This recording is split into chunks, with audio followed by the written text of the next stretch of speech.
They were not elected, and they had unilateral power over the finances and spending of these cities. They were unaccountable to local residents. The good news in this moment, though, is that we have faced this before, and we have learned from those experiences, and we can and we will meet the unique challenges of this moment. The guests today have been doing this work and have much to share about how we collectively rise to this moment. And the partnership really does see the necessity both to fight to protect people and also to see the opportunity to use those fights to build our muscles for expanding, reimagining, and practicing deep democracy.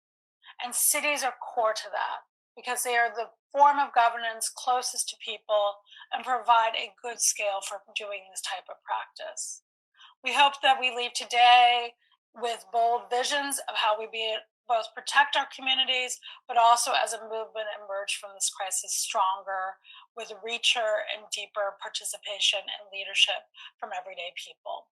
So I want to move to asking our panelists to start out with maybe a first 2 minutes introduction of who they are and how are they understanding this issue at this time from within their organization, their community, their context. Bishop Royster, can we start with you and then go to Michelle, then to Stacy, and then to Jessica? Great. Thanks, Lauren, again for the invitation to come and share and be with each and every one of you. I'm a little intimidated by all the power that is in this space, so I deeply appreciate all of you. So I'm Dewayne Royster. I'm the interim executive director of an organization called Power in Philadelphia, and again, serve as national political director for Faith in Action.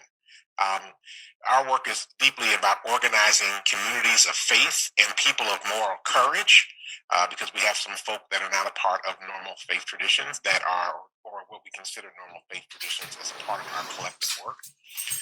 And we work to address issues of the grassroots, what people are talking about. A lot of our work right now is really addressing education equity. We're fighting for a fair funding formula for the state of Pennsylvania. We've been working deeply around criminal justice reform and around a new conversation around public safety in our cities, and we organize in multiple cities in Pennsylvania. We also work around climate justice and have been deeply working both around moral economy, which is what we started with some years ago. And we also have been working most recently around issues of democracy and what it means to reclaim democracy in this moment and age. When I think about the issues of austerity, I think about the issues of lack of resources for our children. When we had the COVID crisis, the 200,000 students in the Philadelphia public school system, which is the 7th largest in the country, we had children that for months did not have computers, did not have Wi-Fi, and even 10 months into this crisis that we are in, we still have children that don't have access to this. We are home to the largest cable company in the world, Comcast. So Comcast owners wrote a check for $5 million to the city, to the school district, to help get computers and to get Wi-Fi boxes. But what they could have done was give them free Wi-Fi and make sure that everybody had Chromebooks and they had access to the resources that they needed. And then give them back the $145 million the city gave them to build a second building when in one quarter they made $55 billion profit. So we could have really imagined doing something very differently around that. So when I think about austerity and the impact, and it impacts the 200,000 majority Black and brown children in the school district of Philadelphia and deeply pains them. It is a dearth of imagination, a dearth of creativity. It is an unwillingness and inability to be able to speak to and address the fact that we still, both on progressive and also in conservative minds, still somehow believe that Reaganomics, trickle-down economics actually works when it doesn't. If you want to create real change, you start with the bottom and you work your way up. We have a lot of work to do if we're really going to be able to save our cities and save our people, which is ultimately what this is all about.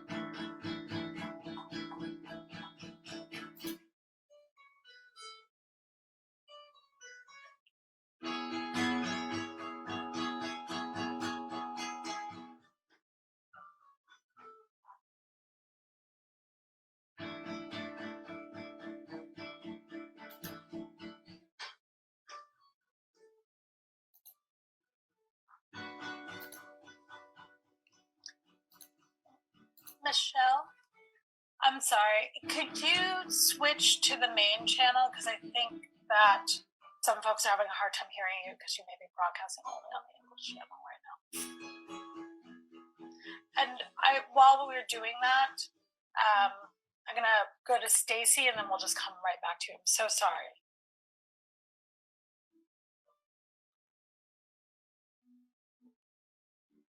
So now, sorry. Hey everyone, Stacy Davis Gates, Chicago Teachers Union. Listen, we are in a space right now where we are seeing the entire world enveloped by a pandemic that apparently no one was prepared to deal with. Particularly here in America, we had an individual in charge of this country, or still is in charge of this country, who has stoked, all types of disinformation, and political fire on something that should not have been anything except for let's figure this out, let's keep people alive, and let's make sure that folks have what they need. Instead, what we are experiencing is Black Death, which we know our society is very comfortable with because we're watching it relentlessly. We're seeing high infection rates in our Latinx communities. And for me in this moment, our organization is having to entertain a mayor and her school district team telling us that equity is demonstrated in bringing Black students and brown students, of which 90% of our district is, back to buildings that they are telling us are safe. They have absolutely refused to engage with communities of color. They have taken poll after poll, both locally and nationally, where we have been reading that Black families are saying, no, we'll wait. Latinx families running a close second saying the same thing. So in a school district who serves those families, it is befuddling to me why we are not engaging those families and asking them what they need in order to feel confident and safe in returning to school buildings. Juxtaposed to that, leadership across the country has made remote learning unsustainable and damn near unbearable. From the bishop said it best, you have large corporations that have access to broadband devices, what have you, that have elected to provide very marginal support to the communities that make their company and their bottom lines possible.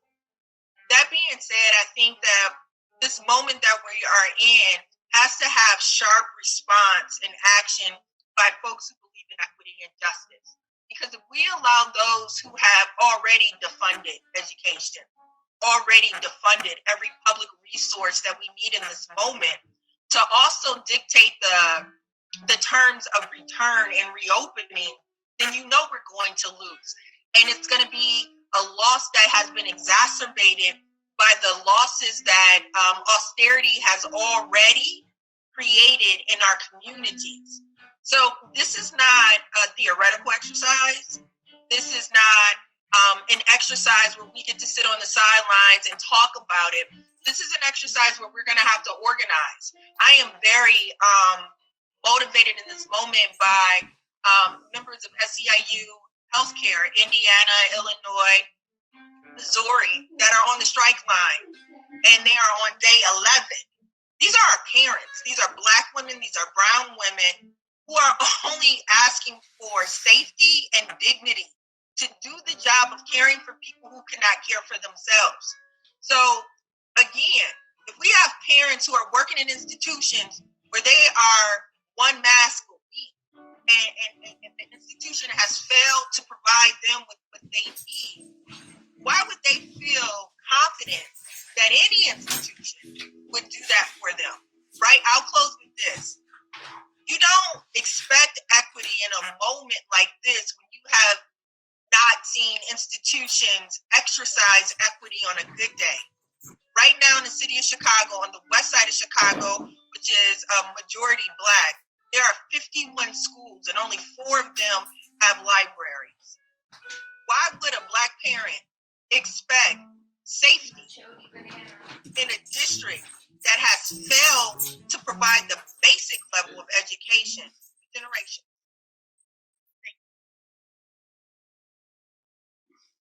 We're going to go to Jessica and then finally back to Michelle.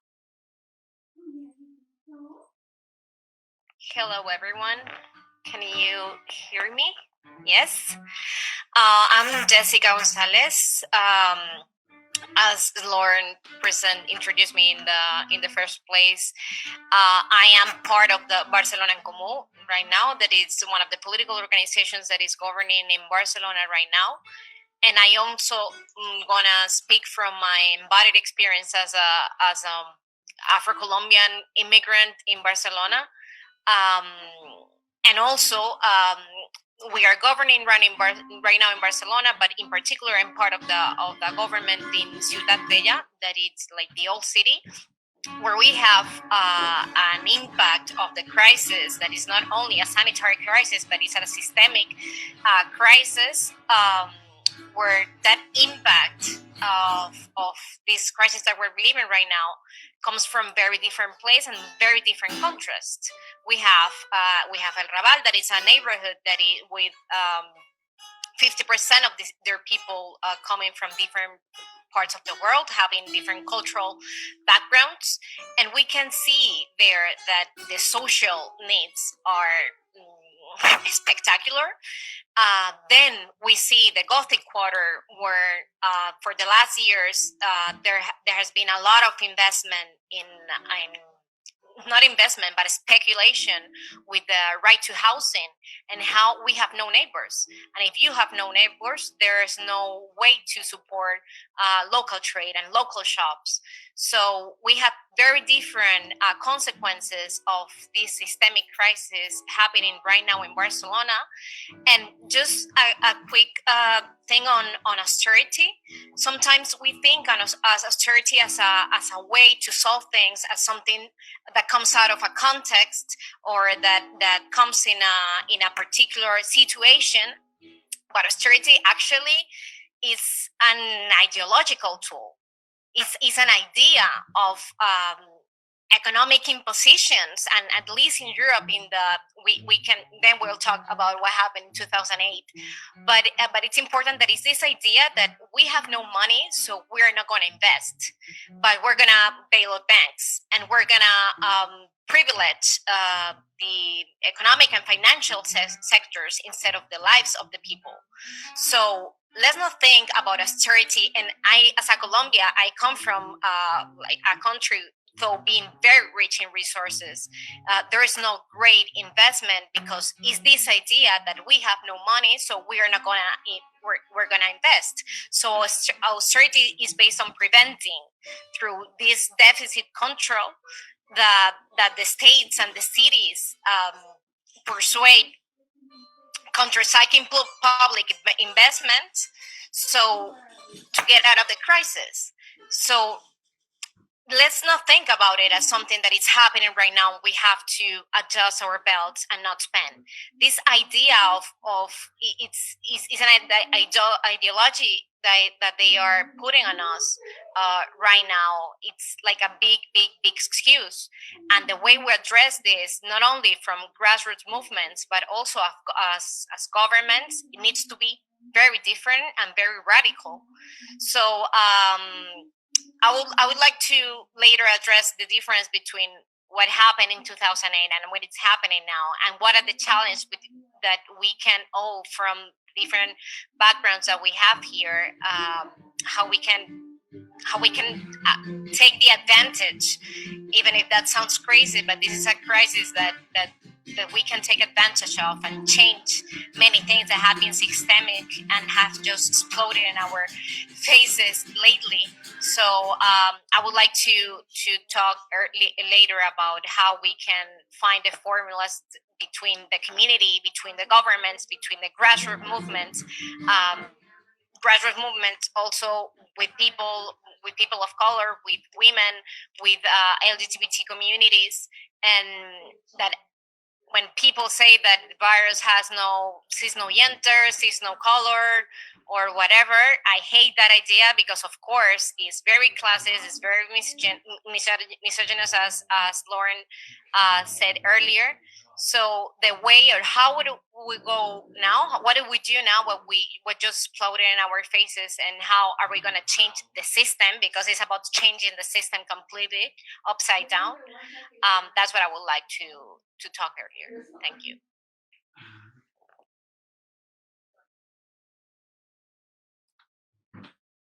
Michelle, I'm going to do this in real time. Click on the globe and just click the choice to go to off. And then it should reconnect your audio. Okay. We're going to have folks try to work with Michelle to troubleshoot whatever is going on with the audio.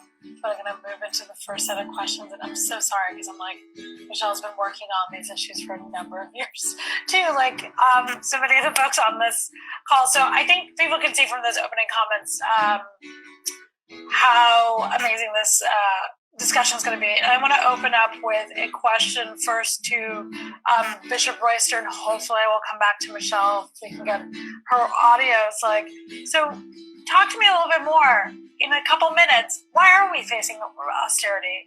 When you think about this, what are the root causes? How does it relate to the crisis of democracy that certainly we have been facing in the US, but has been happening globally? So, Bishop Royster, just come off mute. Sorry about that. Everybody's having volume trouble. There you go. Let me just say, I mean, coming at this, and you know, you can see from my getup, I'm actually a minister as well. And so one of the first things I would think is greed is a problem, and fear. There's a narrative problem that we have out there about people having. We talk about scarcity, and there's this myth of scarcity that we talk about over and over and over again. It's reiterated daily in our news broadcast. It's reiterated in the books that we read. It's reiterated in our social media that for some reason there's never enough. And enough of us have bought into this concept that it allows us then to begin to imagine that there will not be enough. Just like we had a run on toilet paper 9 months ago, and paper towels and cleaning supplies, there's always this mentality that there's never enough. And we live into that. So then when we do have people that are hoarders, and when I think about the oligarchs and the plutocrats that are hoarders, that reinforce, I mean, when you think about it for a minute, the business schools in this country are not named after grassroots leaders. Right? They're named after these multimillionaires and billionaires who have a certain perspective on the economy and about how we move forward. So this gets reinforced. It then gets reinforced in our political structure, because if our political figures don't get money coming into their political action committees, they don't have the money to run radio ads. They don't have the money to run on TV. They don't have the money to run newspaper ads. They don't have money to do mailers or to do social media. So we actually live off an engine in this country where money is God. And the reality is that human beings then just become a commodity, and they're nothing more than an engine to get money. And what we really have to do is to flip that, where we say that there is enough for everybody. And so when we have enough for everybody, we can actually create real change. So I'm going to stop right there. I know we got other folk we got to get to, but I'm sure we'll get back into this more deeply. Thank you, Bishop. I'm hoping we can bring Michelle's voice into this, both to say who she is and also to answer this question, what's the roots of this? Where does austerity come from? Can you hear me? Oh, perfect. Thank you. There was a glitch and it's solved. Thank you all. I think that as a part of our union, which is basically, for those that don't know SEIU, we have a ton of publicly funded workers, whether they're librarians, you're a city sanitation worker, a Head Start teacher, a healthcare worker, public health, all publicly funded. For us, the austerity crisis comes as we go into probably the toughest round of bargaining we're going to have to try to raise wages. We're going to be told the pie's not big enough. I missed like my intro thing, but I just want to kind of link one thing here to what you were just saying, Reverend. There is plenty of money to fund what needs to be funded. The austerity crisis is manufactured, it's a lie. And so the other part of our organizing work that I'm focused on in SEIU is on the low-wage, low-road employers, the ones that don't pay their fair share. So I think many people probably saw the GAO study recently that said McDonald's, Walmart, Amazon, these titans, they have more workers on public assistance than any other company out there. So not only are they screwing our communities by, not paying their fair share in taxes, they push the bill onto communities. And as they continue to pay low wages, they continue to fight unions because they know that if workers had a seat at the table, it'd be different. And this goes to this whole discussion of democracy.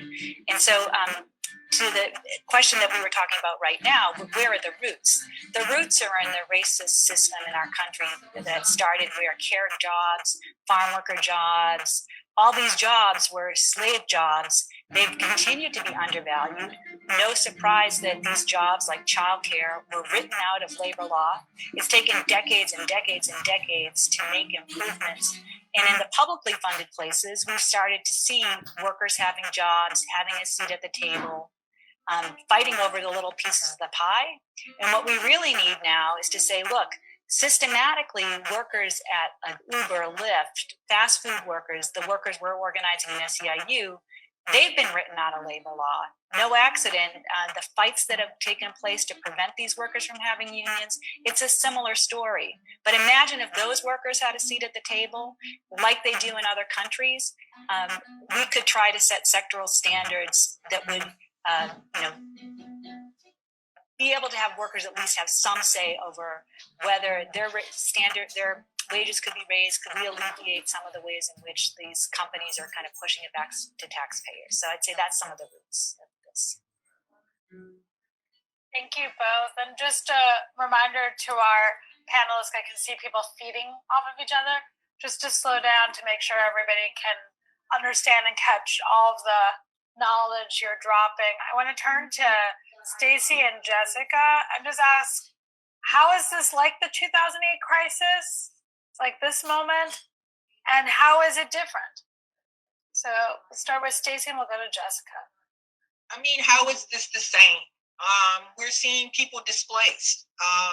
We have an expectation that our population of students who are already experiencing housing instability, that number will grow. We are also seeing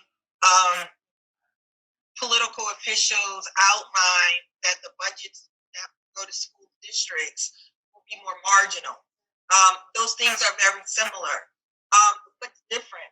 I think the Red for Ed movement is different. That we have an organized group of educators who are unafraid of pushing back and challenging the austerity narrative, that there isn't enough. In fact, you saw in Red Arizona, the public sector will be getting a boost because they put into place a progressive income tax. You can, a progressive tax, you can see the direct connection between that and what they did in terms of shutting the state down when they went on strike. These things are connected. You don't just get, politicians who once formerly thought it was okay to defund education as a policy to now say that we have to have rich people pay more money in order to fund education. So what I would think that political leadership would have in mind is that you need a COVID relief plan for public education. We already know what it looks like today. We've talked about the inequities with broadband. We've talked about the inequities with devices. We've talked about how difficult it is for folks who are who exist with unstable housing.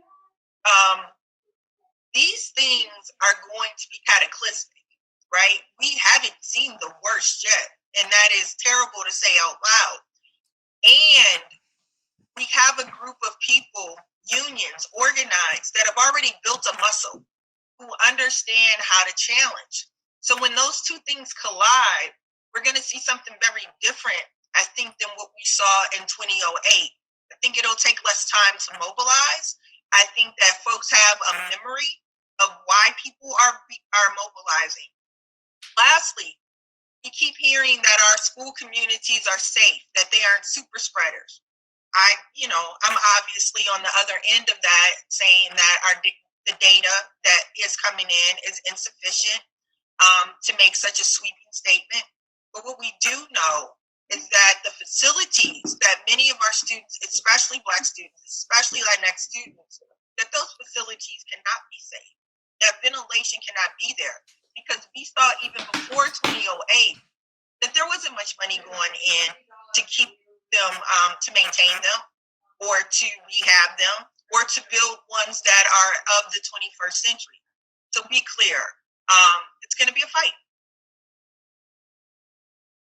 Jessica, what's your perspective on this? What's similar and what is different between now and 2008? Well, the roots might be somewhat different, but speaking now from Barcelona in Comú, that actually was born right after the 2008 crisis. I mean, not the organization, but this rage coming out of the people, where we were, the population were just seeing how the government has shown itself incapable of guaranteeing the basic rights, of guaranteeing the right to have housing, the right to have a job, the right to, like those basic needs were not satisfied.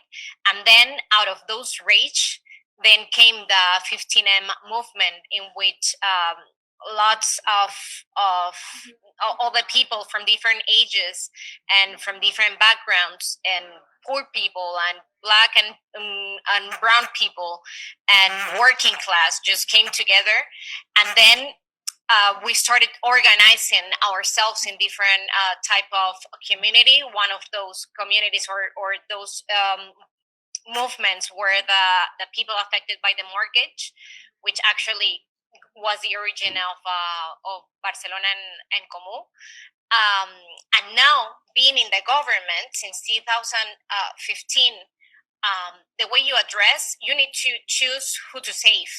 Because right now, as Michelle and some of you have also said, the people that are suffering and the people that are actually enduring and maintaining what during the lockdown here is people working in the care sector, people working in the healthcare system, teachers that were working a lot from their houses when they were not prepared to do so, and also people working in people with no documentation.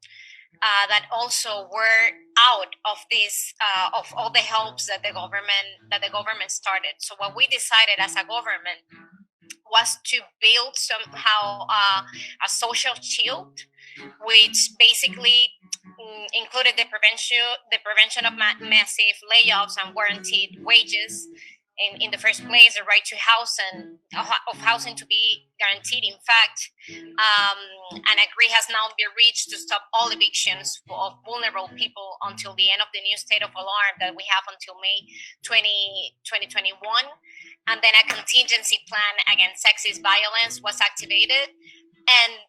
But all of this social shield is absolutely insufficient. And I think that's been like a major difference in 2008, that at least in Barcelona and in Spain in general, the community has raised their voice, and the government, as much as we are progressive and whatever we want, we cannot do it at all. We need community and we need money. I mean, the government and the grassroots movements that are going out of their way, and the teachers that are working 18 hours a day, dealing with the language barrier that some of their kids have, and the moms that don't speak the language but don't know how to communicate with the social workers. So that is the resources that we have. So we need to change the way we think about is. Of course, the administration of the government has some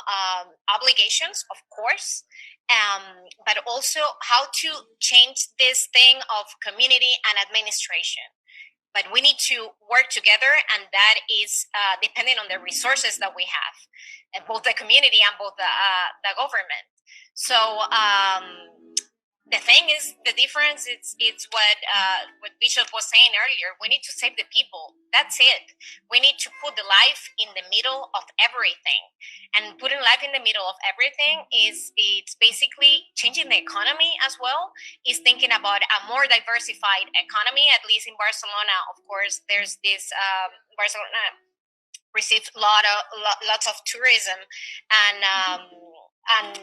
it's very dependent of the tourist sector. So we need to diversify the economy, and that it's also care economy. We need to value the work that has been doing for healthcareers, and of course, when we then talk about how money is playing and how the budgets, the importance of a different approach in budgets is necessary to go out of this. So the main thing is changing this idea of the government alone can do it, because progressive governments, as much as we want, we need the resources and we need the community. We need to be humble enough to say we cannot do it alone. So we need the resources to establish another ways to engage with the community as well, and to have our feet in the ground, literally, and being in constant communication with people that is just going through this. And sometimes, as a government, we need to find our way out of bureaucracy to how to guarantee that all this social chill can arrive to people that have no documentation, or people that maybe was working with no paper, so they don't have a contract, so they don't have a way to ask for that subsidy that is going to help them pay for the rent. So it's just like surfing around, and that is the communication with the community that we need to have, and just changing the economy and thinking economy not only as money, but also like a care economy that talks about the quality of the jobs that we are trying to create, and just like investing on those kind of things. Thank you. So for the last round, I'm gonna go a little bit rapid fire across the panelists for some final stretch of questions. And in the meantime, then when we close that, we're gonna go to our Q&A. So if you are holding on to a question that you want to pose, please put it in the Q&A, quote bubbles, and hopefully we can get your question on the floor. So I want to first start with Bishop and ask, what's the connection between austerity and authoritarianism? I'm going to try to ask you to do it in 90 seconds. I know. 90 seconds. I know. Let's go crazy. 90 seconds. So the oligarchs, the few that are controlling things like austerity, because it gives them what they believe to have unprecedented powers to take control of situations and create new laws and policies that basically block out the majority of the people, but allow them to keep their own resources. So when I think about austerity to authoritarianism, I can't absent that race. When you think about that, a great deal of this country is poor Black, poor Brown, poor API folk, poor indigenous folk, and that the majority of those that would benefit from austerity are white men. And so there's a deep tie to both austerity, authoritarianism, and white supremacy all at the same time. Challenge accepted. That was 90 seconds and brilliant. I'm going to turn to both Michelle and Stacy. Same challenge, 90-second response. But let's flip the script. what would abundance governing look like? What would it mean if we had a government, a society that lived in an abundance framework? I'm going to jump in, Stacy, because we have an abundance. We have an abundance, and we dream about this all the time of what we do. And basically, like, I think that the idea of having a way for workers to have a role even when there is abundance becomes really important.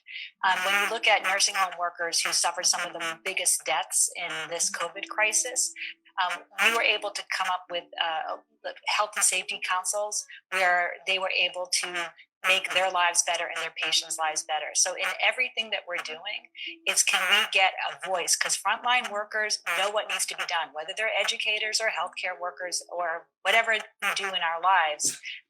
It's those democracy structures at the workplace level, at the city level, at the parent level, at the patient level. We just need much more participation. And if we have that abundance, it's being able to bake in all of those structures so that we really transform our society. Have a union why to raise your wages, but also for the services you provide for your clients, your consumers, whatever your work is.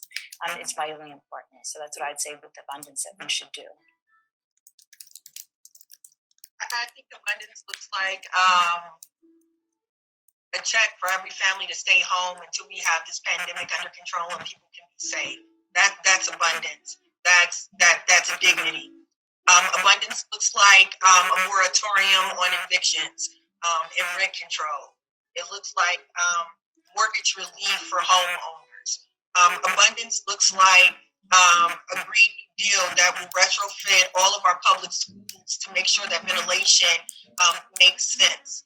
It looks like, great investment in terms of what we saw during the Great Depression into communities of color who have suffered under COVID-19 that exacerbated the inequities that have been long-standing.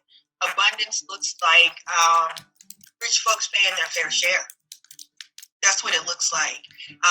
And it looks like giving mothers who are workers, who send their children to public schools, an opportunity to provide direction and leadership to what abundance looks like, sounds like to them. Great. And then finally, same challenge, 90 seconds to Jessica. So Barcelona and Comú in the last crisis fought back against the crisis and also did what we so much see the right do, took the crisis as a moment for the left and progressives to take governing power. Jessica, what's your advice for activists both in Barcelona, here in the US, and globally in terms of this next moment of crisis that we're facing? Well, today we just approved some of the most progressive budgets, and I was talking about money earlier. So we need to those intentions of changing the system to be materialized on budget, both for the grassroots movements. So we end up in these budgets that we approved today. We are very satisfied to meet some of our main goals. So investment in health increases by more than 150%.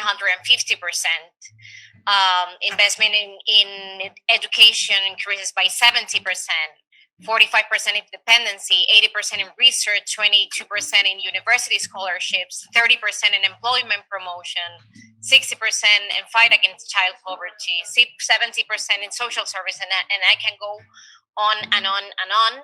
But that is what we need. We need the public system to be strong. We need as just Stacy just said, we need every family to have their basic needs, not only their basic needs, that's the first thing, but also to have like economic system that actually is not dependent on only one sector. We need to invest on climate change. We need to we need to green our cities. We have invested a lot on changing some of the doing little interventions to Do you have any money change to some of the send me structures of the city in order after to have more credit card payments? space, because we need to rethink the public space as well. So people have reacted. The opposition has reacted with a lot of fake news, with a lot of these kind of things that saying that we are trying to destroy the economy. It's a great challenge because actually it's not easy to govern right now anywhere in the world. But I think with this budget, I'm not meeting the challenge of the 90 seconds. But we just need to be in the public, and in the public means to invest on the grassroots movement as well in order to have everything, all the basic needs satisfied. Great. So I have two questions from our attendees. The first one, and please forgive me if I do not pronounce your name correctly. I really apologize for that. I will do the best I can. Pete Wood, who wants to know how do folks engage with the defund police frame while not reinforcing an austerity narrative? I'm really curious, probably, to hear this from both Bishop and Stacy, who I think both are doing some work around this right now in the U.S. I don't understand. I don't understand the question. I heard it. I don't understand it. The only reason why police budgets can be almost 40 and 50% in municipalities is because you have defunded other public services.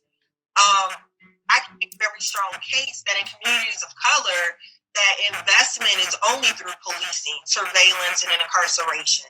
That we have seen a range of services defunded, from public education to affordable housing, while the budgets for police abuse settlements, like we got $1 billion of loans that taxpayers get to pay back here in Chicago.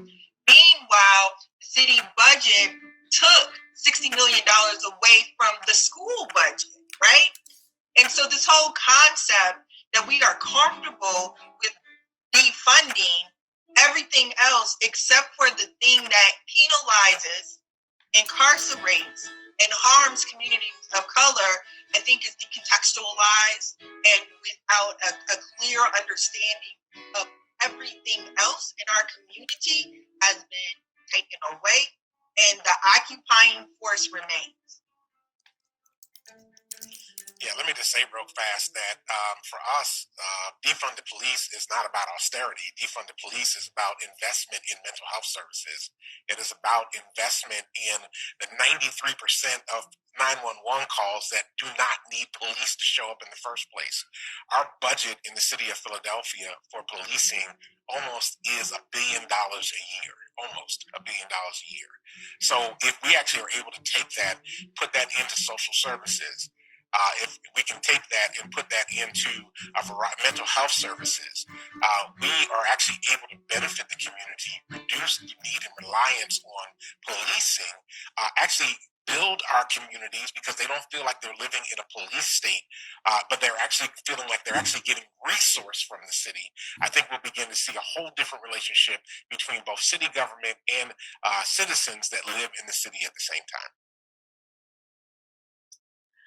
And our next and actually last question from the attendees before we sort of close and have like a final 20-second goodbye from our panelists is from Vion Martin, who asks, I'm looking for more of the nitty-gritty tactics and strategies to fight back for equitable budgeting in cities and states. What has worked and how did it work? So I'm going to pose that to both Michelle and Jessica, and this is short, like a minute. I would think about this as people that are outside government too. Like, how do resident citizens fight back? I think some of the best examples come out of the bargaining for the common good work that probably everyone on this phone call has been part of. I point to some efforts in Florida a number of years ago in St. Petersburg, where we did a people's budget review. Again, the theme here is participatory and thinking broadly about our collective demands. Very familiarly within unions, we demanded for wage improvements and benefit improvements. And when you expand out that frame, you treat it just like a bargaining campaign. You need a lot of boots in the streets. You need a movement behind you, or your demands won't win. I'm sorry, I speak too fast. Sorry. I have East Coast-itis as well. Jessica, thoughts on tactics and strategy? Oh, hola. Yes. Yeah, Jessica. Okay. Your okay. thoughts on tactics and strategies and nitty gritty. What do Yeah. folks outside of government need to do to realize abundance and fight back? When I said some of those things earlier, or of the investments that we're doing with this new national budget, but also we need fiscal justice. We need to raise corporation taxes for large business groups. We need to raise the wealth tax for wealth for more than 10 million, but 1 point. We need to increase the personal income tax by 3 points for coupled income of more than 200,000. We only need to invest more, but we need to get more money from the people that makes a lot of money. So that is like a balance between what the previous question about defunding something. Yes, in order to defund something, in order to invest something, you need to get the money from somewhere else. So let's just do some fiscal justice exercise and just like invest on public services, and also just make the richest people to pay more. I think it's as simple as that. Yes, and I also think it's about all of us, and I'm going to break and moderators say it. Like, it's also taking to the streets, putting our bodies on the line, and looking for every nook and cranny that we wedge ourselves in there, and that the rich do not rest while our communities are in crisis. So I want to thank all of our panelists for being with us today. I want to just, we won't have a time probably to do a 30-second close for everybody, but I do want to name you all again. Bishop Royster, thank you. Stacy Davis Gates, thank you. Michelle Healy, thank you. Jessica Gonzalez, thank you. And thank you for all of you who joined us today. I'm sorry we couldn't get to all the questions and answers.